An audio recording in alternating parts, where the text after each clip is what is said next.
osmotic pressure. This is the next topic, osmotic pressure. ठीक है, fine. Osmotic pressure को हम रिप्रेजेंट करते हैं पाई से. It is represented by pi. ठीक है, फाइन. पाई पहले क्लियर कर दे रहा हूं. पाई डज नॉट मीन्स कि इट इज 3.14. पाई का मतलब 22 डिवाइडेड बाय 7 नहीं है. Pi means symbol. Is that clear? Pi का मतलब क्या है? सिंबल. समझ आ गई बात? वैल्यू नहीं है. Keep it in mind. तो पहले समझते हैं ऑस्मोसिस है क्या चीज. तो ऑस्मोसिस को समझने के लिए हम बोलते हैं कि let us suppose we have a container like this, जिसको हमने सेपरेट करके रखा है by means of membrane which is called SPM, that is semi permeable membrane. Semi permeable membrane ये सिर्फ सॉल्वेंट मॉलिक्यूल्स को पास करने देगी. सॉल्यूट मॉलिक्यूल्स इसमें से पास नहीं करेंगे. सेमी परमिएबल मेम्ब्रेन सिर्फ सॉल्वेंट मॉलिक्यूल्स को अपने पास से जाने देगी, क्योंकि उसमें पोर साइज, जो उसके अंदर जो पोर्स होते हैं सेमी परमिएबल मेम्ब्रेन में, छोटे छोटे पोर्स होते हैं, उनका साइज इतना है कि उसमें से बड़े बड़े सॉल्यूट मॉलिक्यूल नहीं जा पाते. सॉल्यूट मॉलिक्यूल का साइज बड़ा होता है, वो नहीं जा पाते. पर सॉल्वेंट का साइज छोटा होने के कारण दे कैन इजीली मूव. समझ आ गई? सॉल्वेंट का साइज छोटा है, सॉल्यूट का साइज बड़ा है, इसलिए सॉल्यूट के मॉलिक्यूल्स उसमें से पास नहीं करेंगे. आप किसी चीज को, पत्ती है, चाय पत्ती है, जब चाय पत्ती को पोनी से आप डालते हो उसमें तो पत्ती रह जाती है, बाकी सब चला जाता है. क्यों? पत्ती का साइज बड़ा है, नहीं जा पाती. ठीक उसी तरह सॉल्वेंट के मॉलिक्यूल का साइज छोटा है, चले जाएंगे, सॉल्यूट पत्ती की फॉर्म में वो रह जाएंगे अगर सेमी परमिएबल मेम्ब्रेन यूज करें. समझ आ गई बात सबको? ठीक है. पोर साइज बड़ा छोटा होता है. Semi permeable membrane it can be natural और इट कैन बी आर्टिफिशियल. ये नेचुरल भी हो सकती है और आर्टिफिशियल भी हो सकती है. दोनों केसेस में कोई problem. It can be natural और आर्टिफिशियल. नेचुरल की बात करें तो जो पिग का ब्लैडर है, pig bladder is made up of natural. Pig का ब्लैडर यानी कि पिग का जो ब्लैडर होता है, यूरिन ब्लैडर, उसको अगर हम निकालें तो उसका ब्लैडर जो होता है that is a semi permeable membrane. हर एक का ब्लैडर सेमी परमिएबल मेम्ब्रेन, तभी तो फिल्ट्रेशन होती है बड़ी आराम से. Is that clear to all? Fine. So in this case actually ये पिग की ब्लैडर नेचुरल है, आर्टिफिशियल होती है कॉपर फेरोसाइनाइड. अब मैं इसका सिंबल नहीं लिख रहा हूं क्योंकि अभी तक मैंने आपको कोऑर्डिनेशन केमिस्ट्री नहीं करी, तो मैं इसका सिंबल लिखता पूरा कॉपर फेरोसाइनाइड का, नहीं लिख रहा हूं. ठीक है, फाइन. क्लियर है सभी को? तो ये आर्टिफिशियल है, कॉपर फेरोसाइनाइड की बनी. समझ आ गई बात सबको? क्लियर है सभी को? आर्टिफिशियल भी हो सकती है, नेचुरल भी हो सकती है. अब मैंने यहां पे रखा है solution. This is a solution. ठीक है, फाइन. सॉल्यूशन है जिसमें सॉल्यूट मॉलिक्यूल डिसॉल्व है, सॉल्वेंट और सॉल्यूट दोनों प्रेजेंट है, और यहाँ पे प्योर सॉल्वेंट है. तो अब आपको समझ आ गया, इसको हमने सॉल्वेंट को सेपरेट करके रखा है सॉल्यूशन से. और मैंने बताया ऑस्मोसिस में कौन मूव करता है? ओनली सॉल्वेंट मॉलिक्यूल्स मूव करते हैं. ऑस्मोसिस, अच्छा बताया नहीं, अब बताओ ऑस्मोसिस क्या है? Osmosis is the movement of solvent molecules. Osmosis क्या है? सॉल्वेंट मॉलिक्यूल्स की movement across a semi permeable membrane. Across a semi permeable membrane, जो सॉल्वेंट मॉलिक्यूल की मूवमेंट होती है from lower concentration to higher concentration. Lower concentration यानी कि solvent जहां पे ज्यादा है, टुवर्ड्स हायर कंसेंट्रेशन यानी कि सॉल्वेंट कम. तो इस केस में सॉल्वेंट मॉलिक्यूल्स ये मूव कर रहे हैं from lower concentration of solution to higher concentration of solvent. This is called osmosis.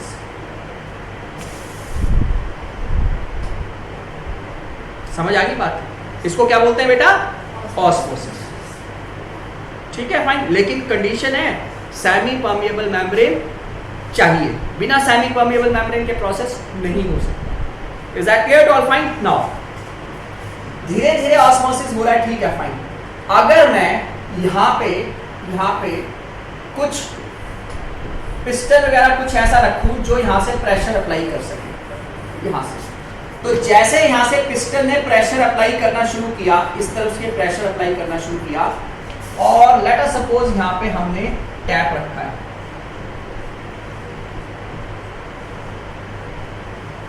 ठीक है फाइन, यहाँ पे टैप है, ठीक है फाइन, यहाँ से ओपनिंग है यहाँ से, ठीक है फाइन। नाउ अब मैंने यहाँ से प्रेशर अप्लाई करना शुरू किया, तो प्रेशर अप्लाई किया तो क्या हो गया, यहाँ से सॉल्वेंट मॉलिक्यूल बंद हो गया, क्योंकि प्रेशर उल्टी साइड से लग रहा है, सॉल्वेंट इस तरफ आ रहा है, प्रेशर उल्टी साइड से लगा रहे हो, यहाँ से भी खत्म हो गया, यहाँ से भी खत्म हो गया, यहाँ से भी सॉल्वेंट खत्म हो गया, यहाँ से भी सॉल्वेंट खत्म हो गया, यहाँ से भी सॉल्वेंट खत्म, धीरे धीरे जैसे जैसे प्रेशर बढ़ते जा रहा है सॉल्वेंट मॉलिक्यूल खत्म होता जा रहा है। जब पूरा सॉल्वेंट खत्म हो गया उस टाइम कितना प्रेशर है, जब पूरा सॉल्वेंट खत्म हो गया उस टाइम कितना प्रेशर है, that is actually osmotic pressure. आपने पिस्टन लगा के कितना प्रेशर अप्लाई किया कि सॉल्वेंट मॉलिक्यूल्स ने मूव करना बंद कर दिया थ्रू ऑस्मोसिस। समझ आ गई, वो प्रेशर जिसपे सॉल्वेंट मॉलिक्यूल्स ने मूव करना बंद कर दिया बाय अप्लाइंग प्रेशर, वो pressure that is called osmotic pressure. समझ आ गई बात? Is that clear to all? Osmotic pressure is clear, ये ऑस्मोटिक प्रेशर। अब मैं इससे ज्यादा प्रेशर अगर अप्लाई कर दूं, अगर मैं इससे भी ज्यादा अप्लाई कर दूं, अगर ऑस्मोटिक प्रेशर से भी ज्यादा प्रेशर अप्लाई कर दूं, तो क्या होगा, अब क्या होगा, यहां से सॉल्वेंट मॉलिक्यूल उल्टी साइड मूव करना शुरू कर देगा। This is called reverse osmosis. जब आपने ऑस्मोटिक प्रेशर से ज्यादा प्रेशर अप्लाई कर दिया तो solvent molecule they started moving from higher concentration towards lower concentration. समझ आ गई बात? इसको क्या बोलते हैं, रिवर्स ऑस्मोसिस। जो अब घरों में फिल्टर यूज होता है वो रिवर्स ऑस्मोसिस की टेक्नोलॉजी पे यूज होता है। उसमें प्रेशर अप्लाई किया और यहां से वाटर जाना लगा और यहां से प्योर वाटर, तो यहां पे हमारे पास प्योर वाटर है और ये टैप वाटर है, तो टैप के पानी को प्यूरिफाई करके प्योर वाटर में जा रहे हैं और हम प्योर वाटर यूज कर सकते हैं। समझ आ गई बात सबको? This is called reverse osmosis. कोई डाउट तो नहीं है? ठीक है। एक साइंटिस्ट है वैन हॉफ, उन्होंने स्टडी किया कि osmotic pressure is directly proportional to molarity, osmotic pressure is directly proportional to temperature, यानी कि pi is proportional to m into t, और इस प्रोपोर्शनलिटी को हटाया तो यहाँ पे आ गया गैस कांस्टेंट, एक कांस्टेंट जिसको बोलते हैं gas constant. So here is m is molarity यानी कि concentration, t is temperature, T जो है that is temperature, and what is R, R क्या है, गैस कांस्टेंट, और ये जो गैस कांस्टेंट की वैल्यू है that is 0.0821 litre atmosphere per kelvin per mole. Is that clear? तो this is the value. Please आप इसकी जगह ना 0.082 यूज कर सकते हो, डजंट मैटर। मैंने एग्जैक्ट वैल्यू लिखी, आप ना 0.082 यूज कर सकते हो। अगर 0.08 यूज करना है वो भी यूज कर सकते हो कैलकुलेशन को इजी करने के लिए। पंजाब बोर्ड वाले नहीं करेंगे उनको पूरा, क्योंकि कैलकुलेटर अलाउड होता है। स्टेट बोर्ड में कैलकुलेटर होता है, वहां पे आप कर सकते हो। चलो CBSE board they have to use, they can't use, तो आपको वैल्यू 0.08 यूज कर सकते हो। यहां तक क्लियर है बेटा सबको? ठीक है फाइन। अब मोलैरिटी का फॉर्मूला क्या होता है बेटा? मोलैरिटी होता है mass divided by molar mass into volume, क्योंकि वॉल्यूम लीटर में, इसलिए 1000 से मल्टीप्लाई नहीं कर रहा हूं, क्योंकि वॉल्यूम किस में है, लीटर में, इसलिए मैंने 1000 से मल्टीप्लाई नहीं किया। अगर मैं 1000 से मल्टीप्लाई करूं तो वॉल्यूम शुड बी मिलीलीटर, वो कर भी नहीं सकता। क्यों? क्योंकि R की वैल्यू यहां पे लीटर। समझ आ गई बेटा? सबको क्लियर हो गया? सबको क्लियर है ना? अब आपको ये फार्मूला पता चल गया, इससे मोलर मास कैलकुलेट कर सकते हैं। फाइन, ये बाद में लिखेंगे। अब मैं आगे की चीज और बता रहा हूं। there is a difference between diffusion and osmosis। दोनों के बीच में डिफरेंस होता है। डिफ्यूजन अलग चीज है, ऑस्मोसिस अलग है। डिफ्यूजन मैक्सिमम केसेस में सॉल्यूट मॉलिक्यूल्स का फिनोमिना है और osmosis is a phenomena of solvent. Diffusion में सेमी परमिएबल मेम्ब्रेन नहीं चाहिए, पर इसमें चाहिए। डिफ्यूजन में गैसेस इन्वॉल्व होती है, इस केस में लिक्विड इन्वॉल्व होते हैं। चौथी चीज, इसमें हायर कंसंट्रेशन से लोअर कंसंट्रेशन की तरफ मूव करते हैं, इसमें लोअर कंसंट्रेशन से हायर। घर में गैस का सिलेंडर लीक कर जाए, तो स्मेल आपको एंड तक आती है, एंड के कमरे तक। क्यों? क्योंकि उसके अंदर एक गैस होती है जिसको बोलते हैं ethyl मरकप्टन।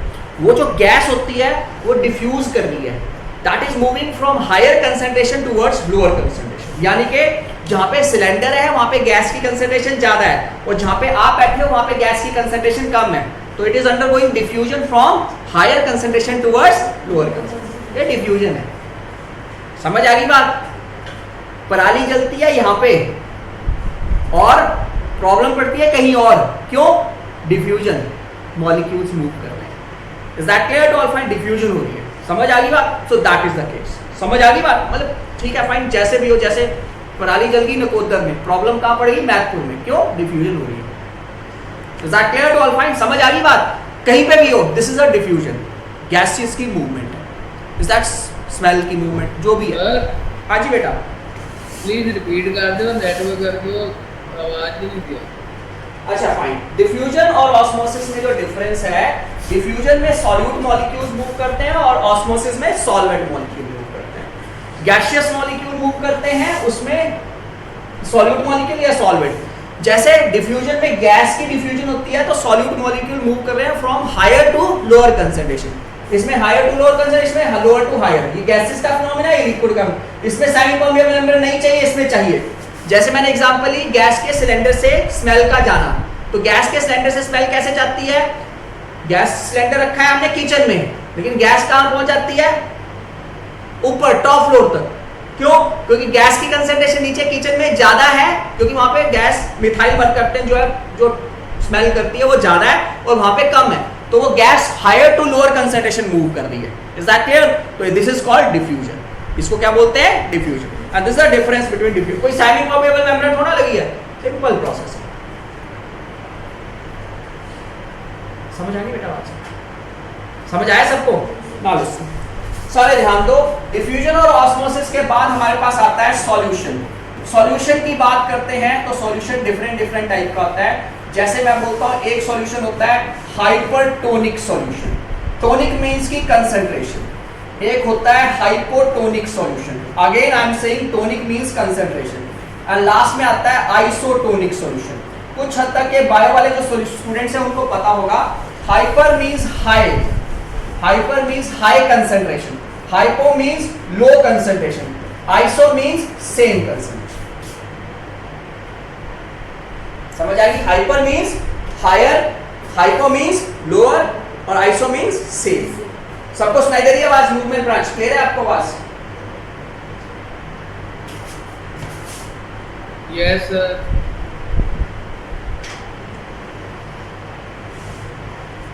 Okay fine. So hypertonic, hypotonic और आइसोटोनिक सॉल्यूशन। हाइपरटोनिक सॉल्यूशन क्या है? हाइपरटोनिक सॉल्यूशन में कंसंट्रेशन ज्यादा है, हाइपो में कंसंट्रेशन कम है और आइसो में same. Is that clear to all? Fine. Now what actually happens over here, let us suppose हमारे पास ये सॉल्यूशन है और ये सॉल्यूशन है hypertonic. Let us suppose it is a hypertonic solution. और जब ये हाइपरटोनिक सॉल्यूशन रखा गया है, अब एग की आउटर शेल को रिमूव कर दो और आउटर शेल रिमूव करके आप इसको इसमें प्लेस कर दो। तो जब एग को यहाँ पे प्लेस किया आउटर शेल रिमूव करके, बाहर की कंसंट्रेशन ज्यादा है तो यहाँ से सॉल्वेंट मॉलिक्यूल बाहर जाना शुरू कर देंगे, क्योंकि बाहर कंसंट्रेशन कम है, अंदर बाहर कंसंट्रेशन ज्यादा है, अंदर कम है। Is that clear? तो लेस कंसंट्रेशन से मोर कंसंट्रेशन की तरफ ऑस्मोसिस हो रहा है। इसको बोलते हैं हम एक्सॉस्मोसिस। और जब भी एक्सॉस्मोसिस होगा तो ये एग क्या कर जाएगा? श्रिंक कर जाएगा।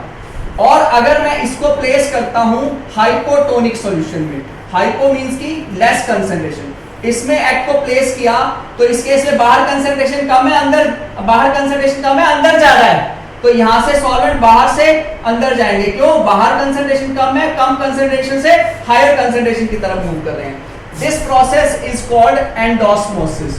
और इसके कारण एग जो है वो स्वेल कर जाएगा। Is that clear to all? और आइसोटोनिक सॉल्यूशन में कुछ भी नहीं फर्क पड़ेगा। आइसोटोनिक सॉल्यूशन का एक और टर्म में बोल सकते हैं जिसमें ऑस्मोटिक प्रेशर दोनों सॉल्यूशन का सेम है ना, तो उसको आइसोटोनिक बोल देते हैं। कंसंट्रेशन सेम है तो ऑस्मोटिक प्रेशर अपने आप ही सेम हो जाएगा। तो अगर आपको बोल दिया दोनों सॉल्यूशन आइसोटोनिक है तो आप समझ जाओ it means same osmotic pressure. Is that clear? समझ आ गया बेटा सबको? ठीक है, fine. Hypotonic, hypertonic and isotonic. Isotonic अभी क्या हुआ कि कोविड के दौरान इंजेक्शंस लगे, कोविड के दौरान इंजेक्शन लगे। इंजेक्शन बनाने का प्रोसेस, एक मेडिसिन को बनाने का प्रोसेस जो होता है ना, it is a very lengthy process. आप जो एक मेडिसिन खाते हो उस 15-20 साल लगते हैं उस मेडिसिन की रिसर्च करके बनाने के। 15 to 20 ईयर्स में मेडिसिन वो होती है, फाइंड आउट करते हैं, डिस्कवर होती है। बाद में तो जब एक बार डिस्कवर होगी बनाने में कोई टेंशन, फिर तो 2 दिनों में ही मिल जाएगी, डजंट मैटर। लेकिन जो फिनोमेना सेट करते हैं मेडिसिन को बनाने का 15-20 साल का प्रोसेस है, वो इंजेक्शन महीने के अंदर दे दिया गया, महीने के अंदर। ये स्टडीज ऐसे नहीं होती और ये डेंजरस है। चलो बाय गॉड ग्रेस सारी चीज़ें सही होगी, बट ये डेंजरस होती हैं चीज़ें, आप स्टडी करके डाल दी जाती हैं, ऐसे नहीं की जाती। अब मैं क्यों एग्जांपल दे रहा हूँ? एग्जांपल इसलिए क्योंकि अगर जो आप इंजेक्शन लगाया जाता है वो ब्लड में अगर इंजेक्शन चला गया, वो इंजेक्शन जब ब्लड में जाता है तो वो उसकी कंसंट्रेशन ना बड़ी फिक्स होती है कंसंट्रेशन। अगर ब्लड से ज़्यादा कंसंट्रेटेड सॉल्यूशन चला गया ना तो उसके अंदर के हेमोग्लोबिन जो है वो श्रिंक कर जाएंगे, एक्सोस्मोसिस। क्योंकि बाहर कंसंट्रेशन एक जो इंजेक्शन गया, जहाँ जहाँ पे रेड ब्लड सेल के आसपास गया वहाँ पे कंसंट्रेशन ज़्यादा है, अंदर कम है, तो ये it will move from lower to higher, तो श्रिंक कर जाएगा। और अगर कंसंट्रेशन कम है, अगर कंसंट्रेशन हाइपोटोनिक सॉल्यूशन डाला तो कंसंट्रेशन कम है, तो वो क्या करेगा, हेमोग्लोबिन वो एक्सपैंड कर जाएगा। क्या कर जाएगा? एक्सपैंड। तब भी एक्सपैंड कर गया तब भी प्रॉब्लम, श्रिंक कर गया तब भी प्रॉब्लम, डेथ होती है, हार्ट अटैक, ये सारी चीज़ें क्या है, पर इसका क्या है, ये सारी रीजंस यही होते हैं। आपने किस तरह का दिया है डजंट मैटर, वो उसी टाइम ब्लड में गया, कब गया, कहाँ पे गया, कहाँ फंसा, कहाँ नहीं फंसा, हु नोज। तो ये जो मेडिसिन है ये it's not an easy discovery, ये इजी प्रोसेस नहीं होता, it is a very very careful process. समझ आ गई बात? ठीक है, फाइन। सो मैं ये बता रहा हूँ ऑस्मोसिस की एप्लीकेशन क्या है। This is the application of osmosis, ठीक है, इंजेक्शन बनाने में। आइसोटोनिक सलाइन जो होता है वो आइसोटोनिक होना चाहिए। आई होप आप समझ गए सारी चीजें। Osmosis is clear to all? Fine. कोई डाउट है तो पूछ लो। Okay fine. नितिका समझ आ गया बेटा? कोई डाउट है तो पूछ लो। ओके, नूरमेल सेंटर बेटा कोई doubt? Aman, Sukanya, Prapti? No sir. Okay fine. चलो now we start with the numericals. Numerical start करेंगे।